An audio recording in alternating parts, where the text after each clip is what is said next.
nossa palavra introdutória está aqui no primeiro livro dos Reis de Israel. Primeiro livro dos Reis de Israel, no capítulo 12. Esse livro compõe o grupo dos livros históricos que estão no Velho Testamento. Ao todo são 12 livros históricos. E o livro dos Reis de Israel compõe esse grupo. Diz assim a palavra do Senhor: E disse Jeroboão no seu coração: Agora tornará o reino à casa de Davi, se este povo subir para fazer sacrifícios na casa do Senhor em Jerusalém.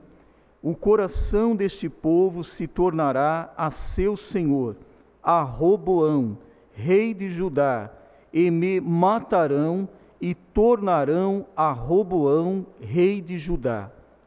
Pelo que o rei tomou conselho e fez 2 bezerros de ouro, e lhes disse: Muito trabalho vos será o subir a Jerusalém.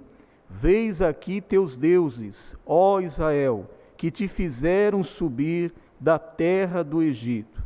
E pôs em Betel e colocou o outro, e pôs um em Betel e colocou o outro em Dan.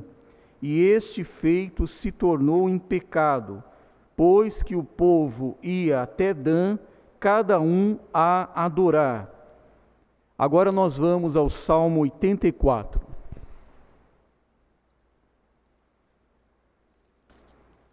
Salmo de número 84. Quão amáveis são os teus tabernáculos, Senhor dos exércitos! A minha alma está anelante e desfalece pelos átrios do Senhor. O meu coração e a minha carne clamam pelo Deus vivo. Até o pardal encontrou casa, e a andorinha ninho para si e para sua prole, junto dos teus altares. Senhor dos exércitos, Rei meu e Deus meu, bem-aventurados os que habitam em tua casa, louvar-te-ão continuamente. Bem-aventurado o homem cuja força está em ti, em cujo coração estão os caminhos aplanados, o qual, passando pelo vale de Baca, faz dele uma fonte. A chuva também enche os tanques. Vão indo de força em força. Cada um deles em Sião aparece perante Deus. Até aqui. Nós temos lido aqui 2 passagens distintas, livros distintos, autores distintos, mas que no seu contexto se revelam intimamente ligadas. Quando nós lemos lá no primeiro livro dos Reis de Israel, no capítulo 12, nós estamos lendo um relato muito triste, porque este rei chamado Jeroboão, ele foi usado pelo inimigo, ele foi usado pelo diabo, fazendo com que o povo se desviasse do Senhor, fazendo com que o povo não adorasse mais ao Deus verdadeiro. E tudo isso aconteceu por vaidade, aconteceu por medo de perder o poder, de perder o prestígio, de perder a glória que ele tinha. Jeroboão, ele foi até Roboão, que era o rei de Israel, das 12 tribos, quando Salomão, o pai de Roboão, havia morrido. Então ele foi lá conversar com Roboão, tentar negociar a redução dos impostos. Mas Roboão, tomando o conselho dos jovens, resolveu dizer a Jeroboão que não reduziria os impostos. Pelo contrário, a carga seria mais pesada ainda do que foi no tempo do reinado do seu pai Salomão. Então Jeroboão, saindo dali, ele consegue reunir em torno de si 10 tribos, e essas 10 tribos então se separam, se afastam, e agora fica Roboão no sul, com apenas 2 tribos, Judá e Benjamim, e Jeroboão fica no norte, com 10 tribos, governando, reinando. E ele então, nesse verso que nós lemos, nesse texto que nós lemos, Jeroboão, ele percebeu que o povo, na época da adoração, eles iriam até o sul, eles iriam até Jerusalém para a adoração. E chegando lá, com certeza o rei Roboão convenceria as tribos para que voltassem e ficassem debaixo de novo do domínio de Roboão. Então Jeroboão, preocupado em perder o poder, em perder o prestígio, em perder a posição de liderança sobre as 10 tribos, Jeroboão então ele tem uma ideia. Ele constitui 2 bezerros de ouro e ele coloca em 2 cidades estratégicas de acesso de todas as 10 tribos que ali estavam, Dan e Betel. 2 lugares estratégicos em que Jeroboão mandou colocar os 2 bezerros de ouro que ele havia mandado fazer. E ele disse ao povo: ó Israel, aqui estão os teus deuses. Esses foram os deuses que tiraram o povo do Egito. Foram esses deuses que tiraram vocês da escravidão egípcia. Então a eles vocês devem prestar culto. Não precisam mais ir ao sul, não precisam mais ir a Jerusalém, a Sião, para lá entrarem no templo e prestarem o culto ao Senhor. Ele foi realmente, Jeroboão, usado pelo diabo, porque ele conseguiu fazer com que essas 10 tribos se desviassem do Senhor, se desviassem da adoração a Deus. Quando nós lemos então por último o Salmo 84, alguns versículos, nós estamos vendo aqui a expressão do salmista, a alegria que ele tinha de ir até a casa do Senhor. Ele fala do regozijo do seu coração. Ele chega até falar sobre ciúmes, os ciúmes da andorinha, os ciúmes do pardal, que conseguiam no templo, nas estruturas do templo, fazerem o seu ninho e lá habitarem na casa do Senhor. Ele desejava muito, o salmista, habitar também na casa de Deus.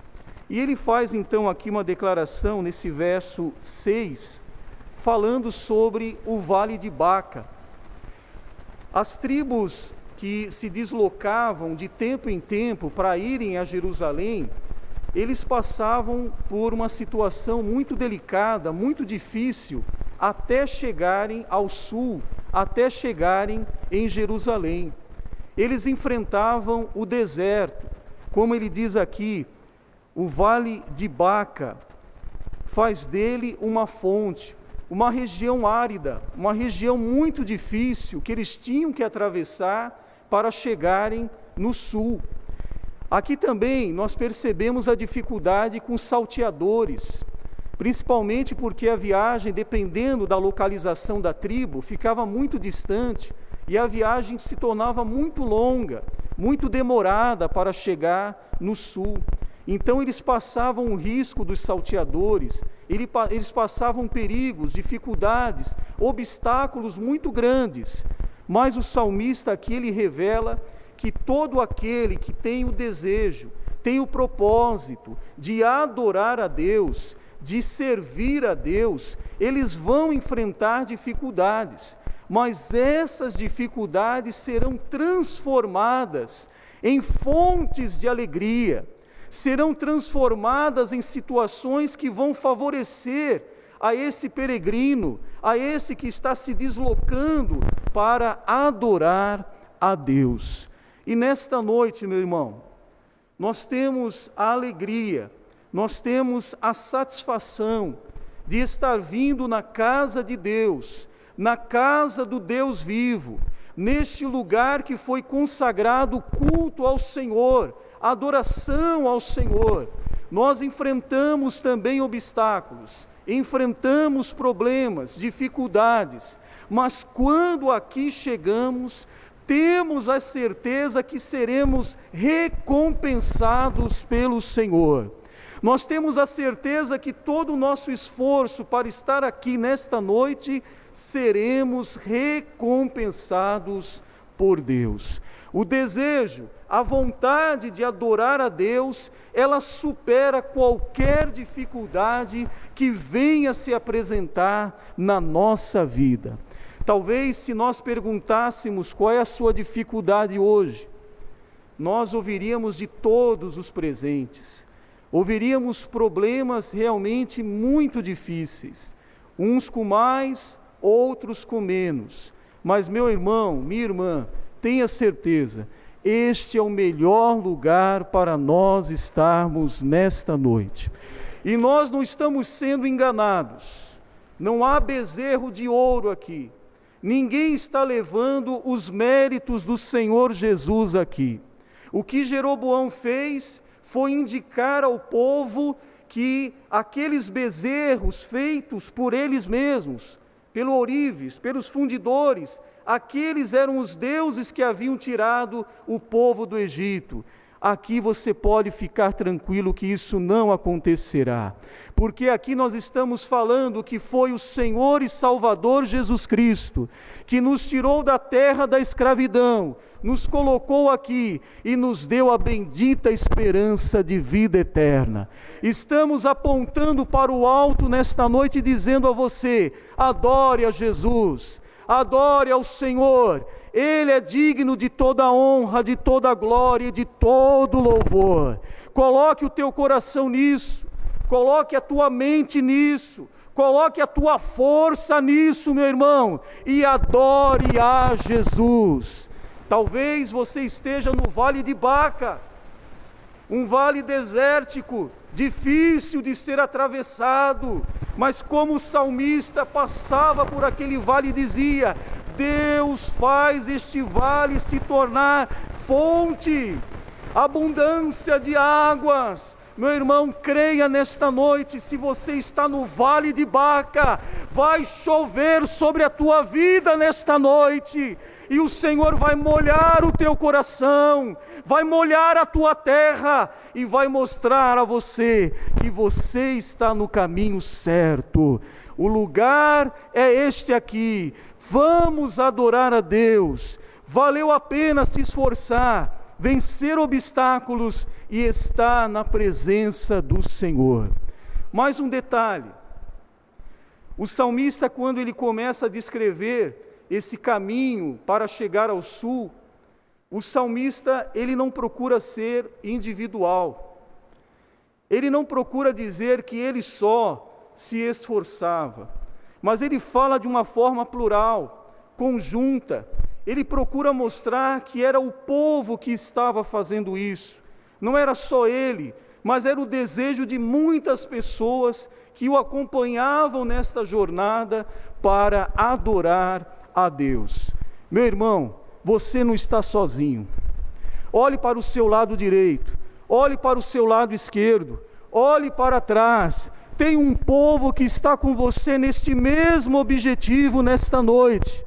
Você pode ter certeza, meus irmãos estão aqui e eu estou em comunhão com eles, e juntos vamos adorar a Deus. Olhe para as pessoas ao seu lado, meu irmão, você não está sozinho não. O deserto não é só para você, e a chuva também não será só para você, mas será para todos que estão com você neste caminho de adoração. Amém? Vamos ficar todos de pé.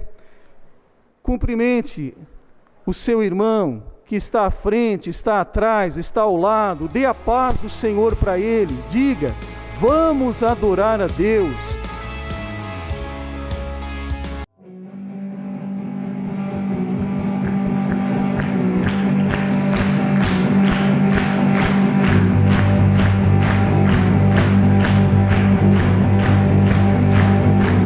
O Redentor vem.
oração, ele hesitou.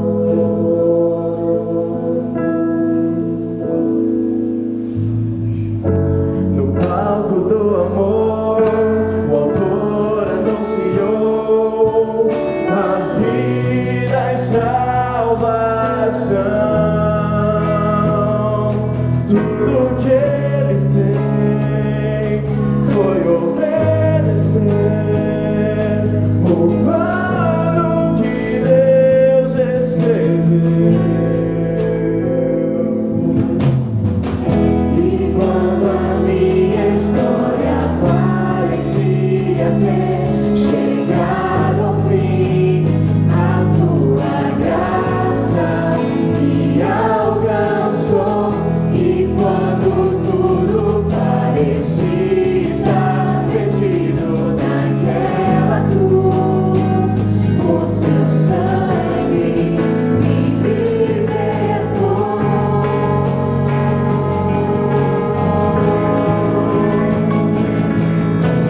Jesus, o plano perfeito, mistério da graça que me transformou. O seu nome é Jesus, nome sobre todos, veio pra salvar, ele me salvou. Um plano pra salvar, um pacto pra selar, silêncio no céu. Resgate e salvação, encheu seu coração. Ele nem hesitou pra te salvar. No palco do amor, o Senhor, a vida e salvação. Tudo que ele fez foi obedecer o plano que Deus escreveu. E quando a minha história parecia ter chegado ao fim, a sua graça me alcançou. E quando tudo parecia estar perdido naquela cruz, o seu sangue me libertou.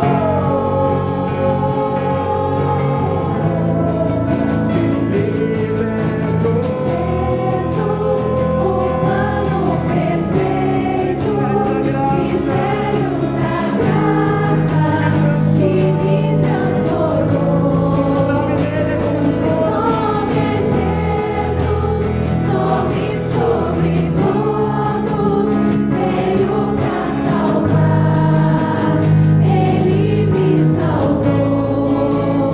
Te adoramos, Jesus, o plano perfeito, mistério da graça.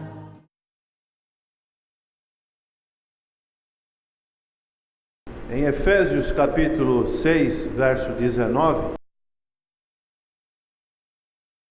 o apóstolo Paulo pede para que orem por ele, para que lhe abra o ministério da palavra.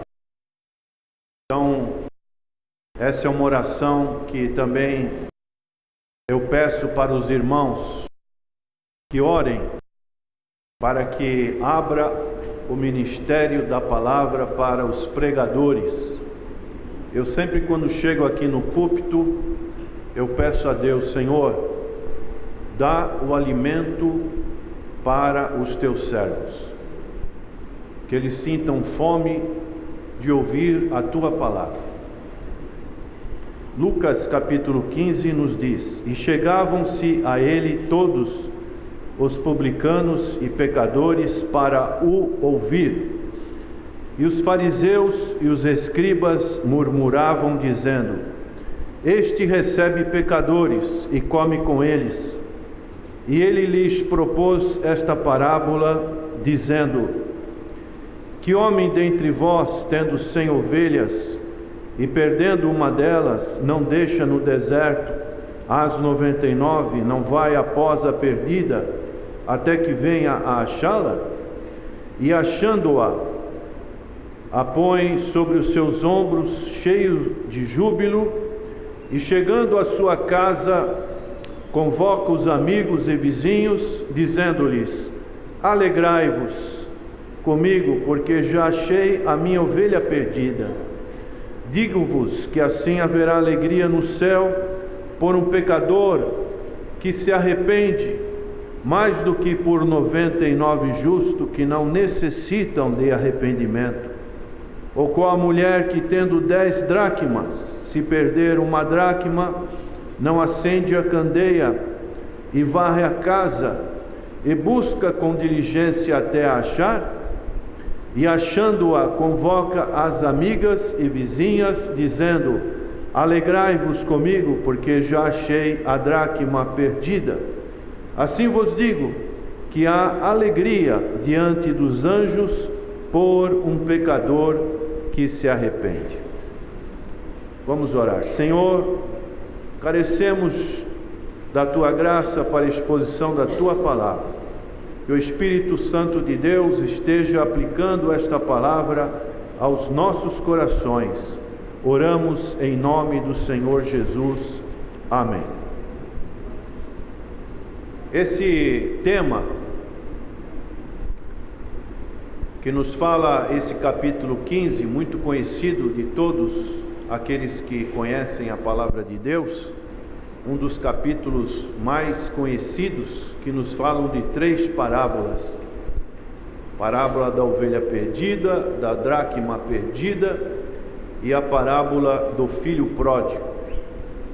A palavra pródigo significa extremamente esbanjador, uma pessoa que desperdiça o dinheiro, uma pessoa que não dá o devido valor ao dinheiro, que gasta de uma maneira anormal.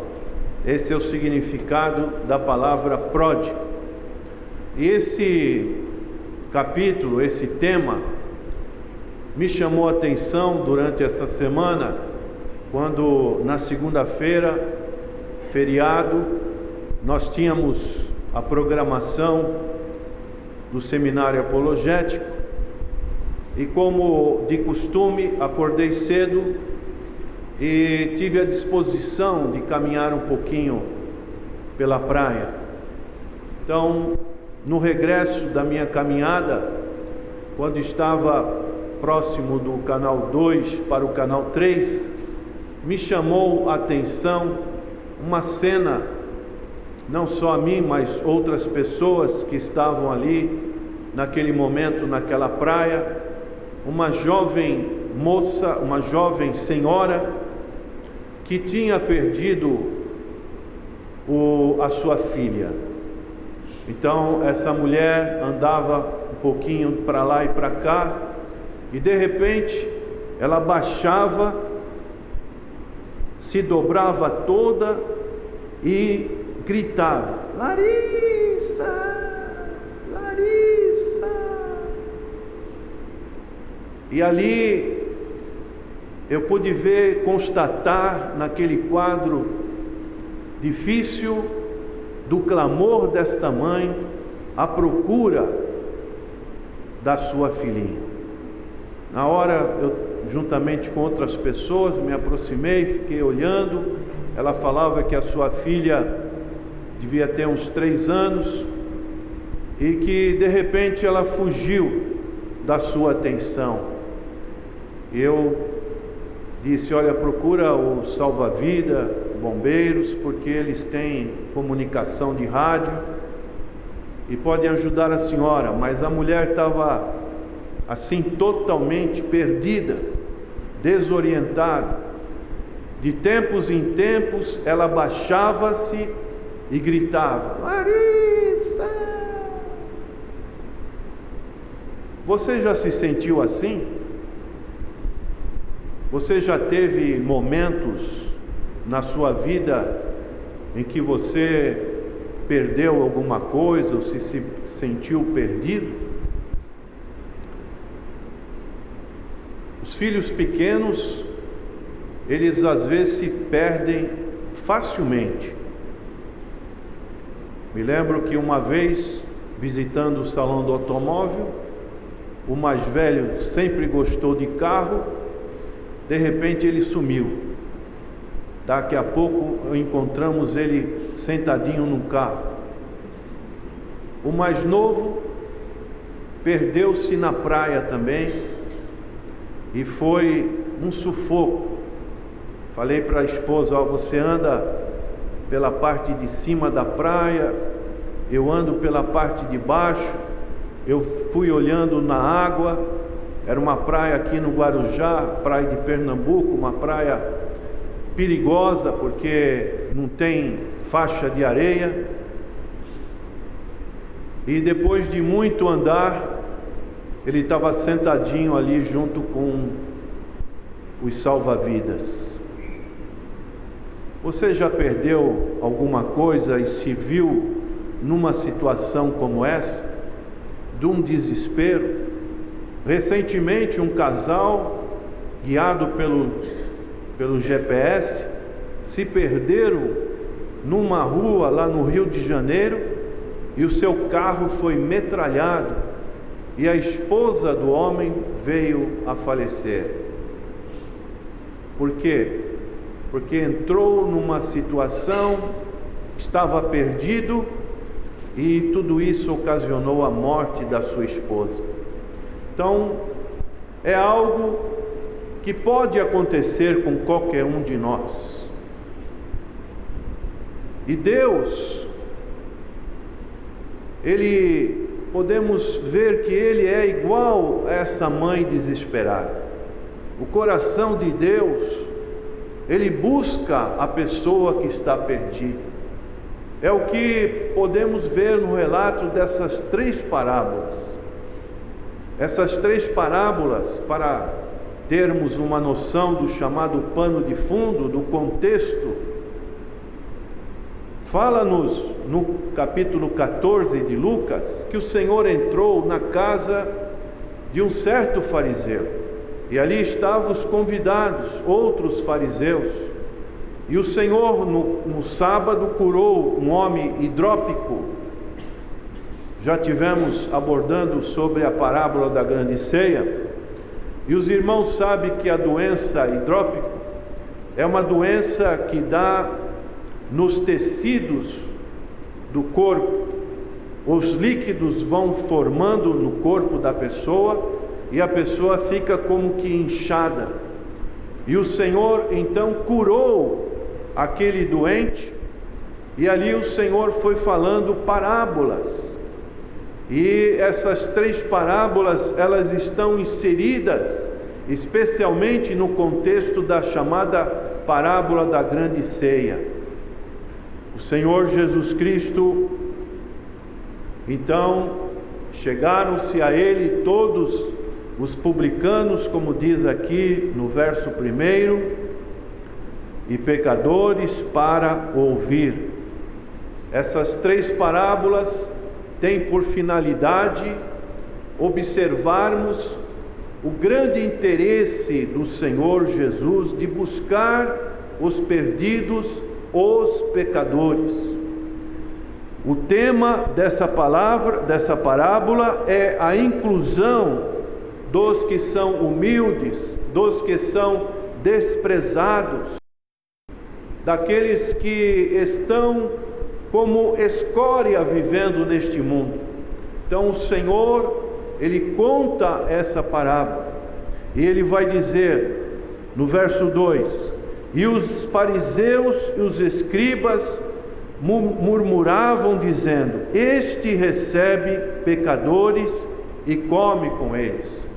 Essa expressão, este recebe pecadores e come com eles, significa, para a ótica dos fariseus e dos escribas, que o Senhor Jesus se fazia igual aqueles pecadores que eram repelidos pelos fariseus e pelos publicanos.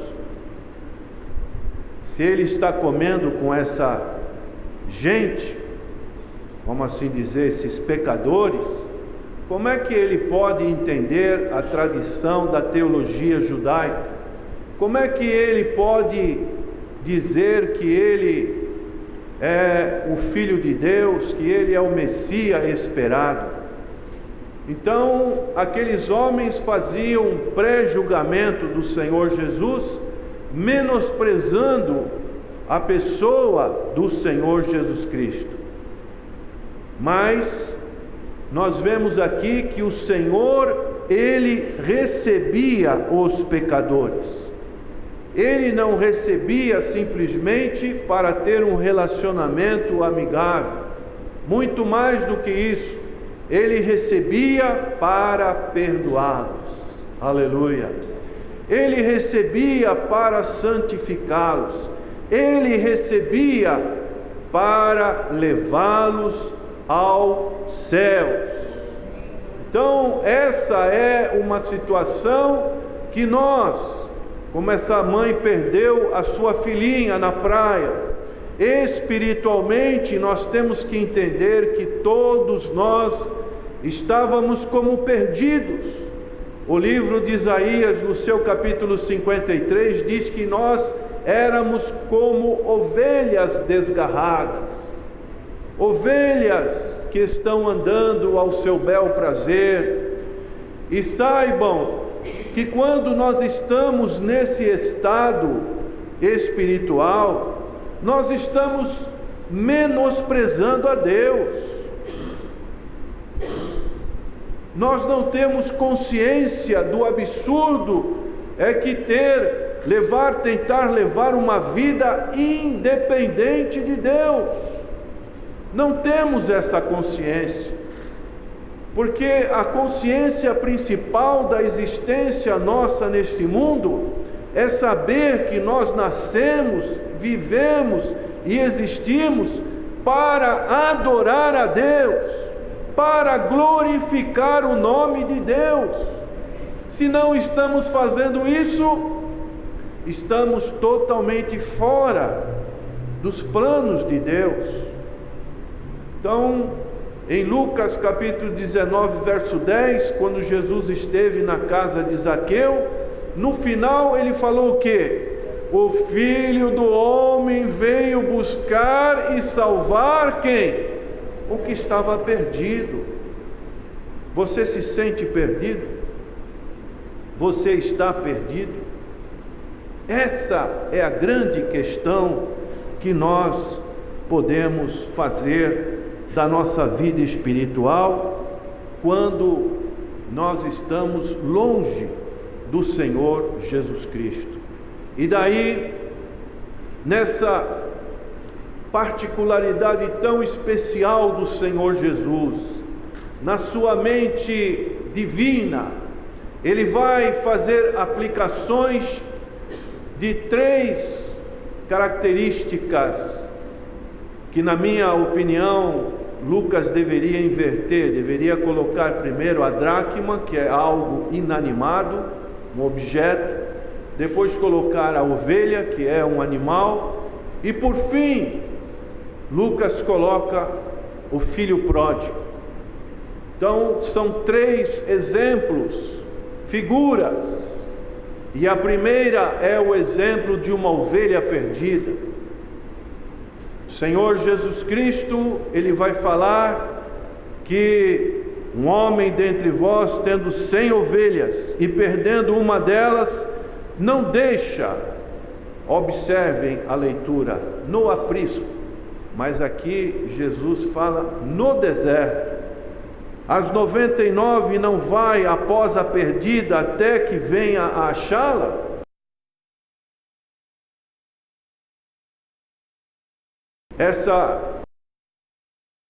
Esse homem é figura de quem? É figura de Deus, é figura do Senhor Jesus Cristo. O Senhor Jesus Cristo veio cumprir o ministério terreno aqui na terra. Ele veio ensinar, ele veio operar milagres, mas o mais importante, que eu creio que trazia até uma santa ansiedade ao seu coração, era: a sua obra está consumada, aleluia. Esta foi o ministério do Senhor Jesus Cristo. Ele veio para pegar o que estava perdido. Então é uma iniciativa que não vem de nós, mas é uma iniciativa que vem da parte de Deus. Se o Senhor não tivesse vindo a este mundo, como seria a nossa história? Mas o Senhor veio a este mundo, veio buscar esta ovelha perdida, que representa todos nós. As 99 representam os fariseus, representa os chamados escribas, os doutores da lei, que acham que não estão perdidos, mas aquele que acha que está perdido, ele deve ir ao encontro do Senhor Jesus Cristo. Para isso o Senhor se manifestou. O amor do Senhor, ele veio ao encontro do necessitado, do perdido. Ele demonstrou este amor, como Paulo diz em Romanos capítulo 5, verso 8. Deus nos amou de uma maneira quando nós éramos ainda transgressores. Nós estávamos numa inimizade contra Deus. Deus nos amou. E aos Hebreus capítulo 12, verso 2, Ele é o autor e consumador da nossa fé, e por tal Ele enfrentou, Ele passou pela morte, por amor a nós. Então, este amor, ele é incomensurável. Foi uma providência, foi uma renúncia própria que o Senhor fez. O amor do Senhor, ele é intenso, ele é profundo, ele consumou a nossa salvação, e nós agora estamos debaixo das suas asas, debaixo da sua proteção. Nós fomos achados. Você se sente assim? Você pode glorificar o nome do Senhor?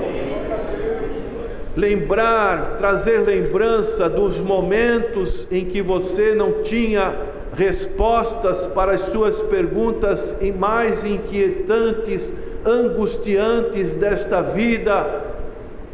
Você encontrou o Salvador, você encontrou o Senhor Jesus Cristo.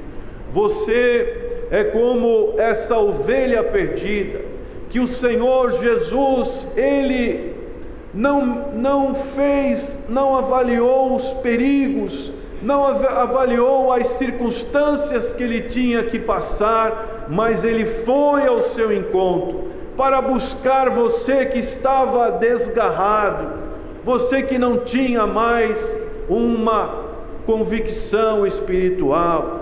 Talvez você estivesse até a ponto de dar cabo na sua vida, mas um dia você encontrou o Senhor Jesus Cristo, e quando você o encontrou, a palavra de Deus nos diz: e achando-a, o que faz o Senhor? Põe-a sobre os seus ombros, cheio de júbilo, e chegando à sua casa, convoca os amigos e vizinhos, dizendo-lhe: alegrai-vos comigo, porque já achei a minha ovelha perdida. Aleluia! Oh, louvado seja o nome do Senhor. Assim também foi com aquela mulher. Não temos tempo para entrar na parábola do filho pródigo, mas a mulher que tinha 10 dracmas, e a palavra dracma era uma moeda grega. Uma dracma significava um dia de um trabalhador, um diarista. E aquela mulher, ela perdeu essa moeda que representa como nós estávamos longe de Deus. O apóstolo Paulo, algo inanimado, e o apóstolo Paulo ele fala aos Efésios, capítulo 2, verso 1 e 2, ele diz assim: e vos vivificou, estando vós mortos em ofensas e pecados. Nós, de uma certa maneira espiritual, éramos como essa moedinha, éramos inanimados espiritualmente falando, não tínhamos nada que pudesse alegrar o coração de Deus. E no verso 2 ele diz: em que noutro tempo andaste segundo o curso deste mundo, segundo o príncipe das potestades do ar, do espírito que agora opera nos filhos da desobediência. Então essa era a nossa situação antes de conhecer o Senhor Jesus Cristo. Mas essa mulher, e nas casas orientais as janelas eram pequenas, entrava pouca luz, pouca luminosidade, e o texto nos fala que ela acende uma candeia, ela procura, ela varre a casa, ela procura incessantemente aquela moeda, e de repente, o que acontece? Ela acha a moeda. Parece que aquelas outras 9 moedas não representavam tanto como aquela que foi perdida. Então nós vemos a individualidade da salvação que Deus nos oferece. Deus está preocupado de ser um Deus pessoal para cada um de nós. Deus, Ele quer multidões, mas nós sabemos que é um por um, o caminho é estreito, como disse Jesus no Sermão do Monte. A roleta da salvação só pode entrar um de cada vez, não dá para entrar 2, 3, 4, mas é um de cada vez. Cada um vai entrando nesta roleta santa, nesse caminho apertado, e assim o Senhor, Ele vai selando a cada um de nós, aleluia, para que realmente experimentemos esse novo nascimento e experimentemos essa alegria espiritual, como diz o texto. Alegrai-vos, por quê? Porque hoje achou-se aquele que estava perdido, como diz aqui. Alegrai-vos comigo, porque já achei a minha ovelha perdida. Digo-vos que assim haverá alegria no céu por um pecador que se arrepende, mais do que por 99 justos que não necessitam de arrependimento. Então a palavra, neste outro ponto que podemos distinguir dessa parábola, dessas duas parábolas, é o arrependimento. Precisamos ter o cuidado de acharmos, porque um dia aceitamos o Senhor Jesus Cristo, não mais precisamos experimentar sempre este arrependimento, de estarmos fazendo uma análise introspectiva no nosso coração e dizer: Senhor, será que o meu coração ele está alegre pela salvação que o Senhor tem me oferecido? Será que eu sinto o prazer de estar na casa do Senhor? Será que eu sinto o prazer de estar com os meus irmãos? Será que eu sinto o prazer de ouvir a Tua palavra? Será que eu sinto o prazer de o Teu Espírito Santo tocar no íntimo do meu coração, vibrar as cordas espirituais da minha vida, para que realmente eu veja às vezes aonde eu estou errando, e o Senhor, através do Seu Espírito e da Sua palavra, me mostre o caminho seguro, para que eu continue nesta caminhada, não olhando para trás, não lançando mão do arado, mas caminhando firme, consistente para a Jerusalém celestial. Esse deve ser sempre o nosso objetivo, o arrependimento. O arrependimento, ele pode provocar nas pessoas que estão vendo em você palavras zombateiras, palavras censuradas. Agora ele virou um santinho, agora ela virou uma santinha, agora ele não sai da igreja, agora é isso, é aquilo. Então o mundo, ele vai nos repelir. Por quê? Porque agora nós somos do Senhor Jesus Cristo. E às vezes as pessoas querem agradar a Deus e agradar ao mundo. Às vezes as pessoas querem se camuflar como um agente secreto de Cristo. Mas lembre-se que quando o Senhor Jesus contou essa parábola, houve alegria no céu. Então, por mais que você possa passar perseguições neste mundo, saiba que quando você está firme no caminho do Senhor, o Senhor está alegre com você, aleluia. O Senhor olha lá dos céus, fala para os seus anjos: está vendo o meu servo ali no mundo? Está vendo aquela minha serva ali? Está servindo de pilhéria para muitas pessoas, mas eu fui buscar essa pessoa, essa ovelha, essa moeda que estava perdida, e agora ela está se alegrando comigo, aleluia. Essa é a aplicação que nós podemos ter desse regozijo que vai crescendo no céu quando uma pessoa ela necessita do arrependimento. E assim, esta palavra ela não volta vazia. Em João capítulo 13, no verso 17, quando o Senhor lava os pés dos discípulos, ele diz assim: se sabeis estas coisas, bem-aventurados sois se as fizerdes. Não adianta ter uma concepção intelectual das coisas de Deus. Há necessidade de colocar em ação. Daí a grande pergunta que surge: você já se arrependeu?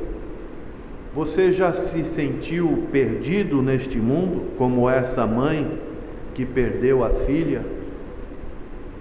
Você já se sentiu assim, espiritualmente falando? Se você se sentiu assim, se você não passou por esse arrependimento, o Senhor Jesus está aqui e está de braços abertos para te receber. Ele veio buscar e achar o que estava perdido. Há necessidade de você reconhecer o seu estado espiritual diante do Senhor.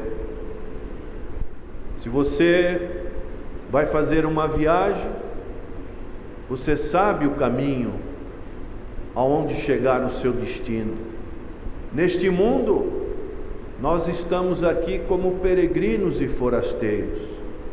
Nós estamos numa viagem constante. O tempo passa, os anos voam, nós vamos envelhecendo. E para onde estamos caminhando? Entrega o teu caminho ao Senhor, diz o Salmo 37, verso 5. Confia nele, e o mais ele fará. Então você precisa entrar no caminho de Cristo, para que realmente você se sinta seguro, você se sinta achado. Não é bom ser achado pelo Senhor Jesus? Que coisa maravilhosa! Eu sou do meu amado, o meu amado é meu.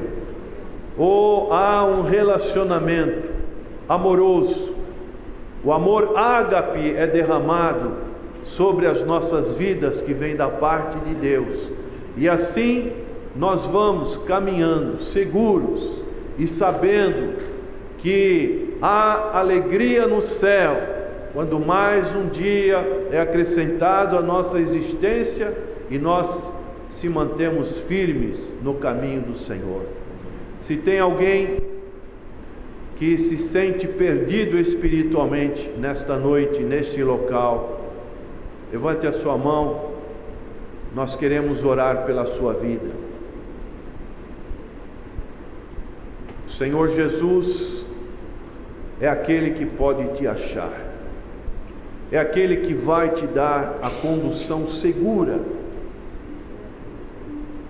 objetiva, vai mostrar o caminho da salvação, caminho da vida eterna. Tem alguém que ainda não fez isso? Em nome de Jesus, eu te convido a abrir o seu coração nesta noite e convidar o Senhor Jesus.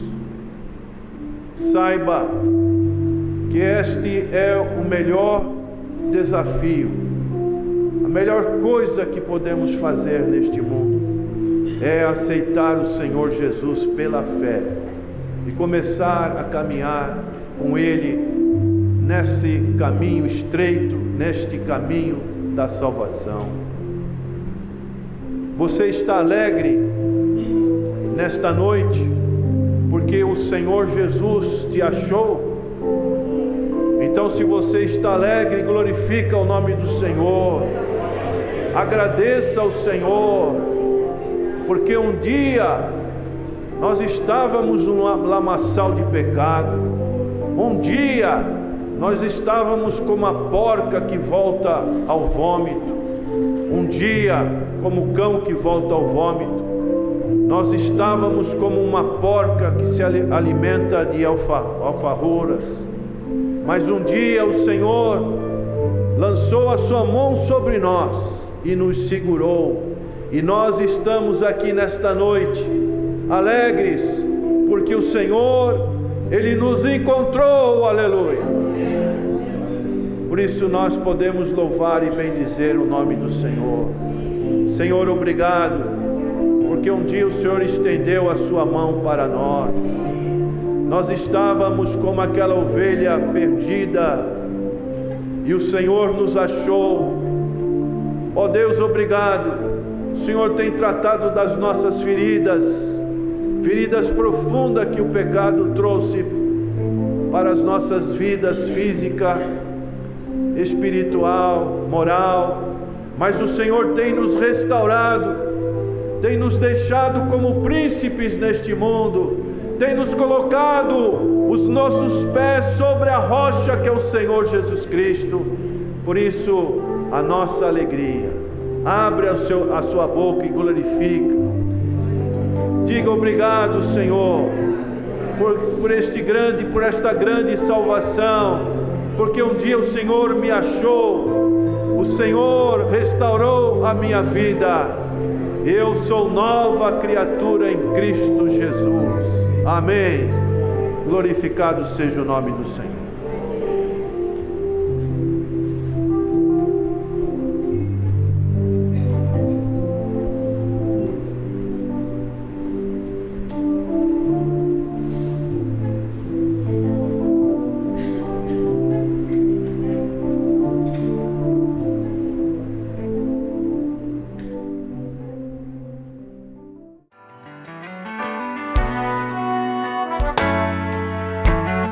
Você quer recuperar a beleza do seu sorriso? Estão faltando dentes em sua boca? Sua prótese não está mais funcionando? Você não consegue mastigar direito? Precisa remover dentes impactados? Seus dentes estão amarelos? Então venha conhecer a Rinaldi Odonto, Tem estacionamento próprio? Você poderá contar com uma agradável cordialidade na recepção, excelente pré-atendimento, avaliação e procedimentos personalizados com os doutores Natan e Natanael Rinaldi.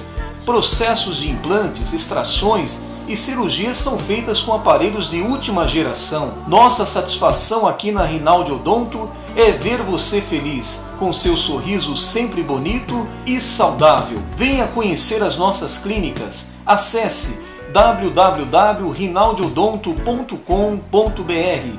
Telefones: Clínica 1 3233 2540, Clínica 2 3203 2464. Na Rinaldi Odonto você recupera a beleza do seu sorriso.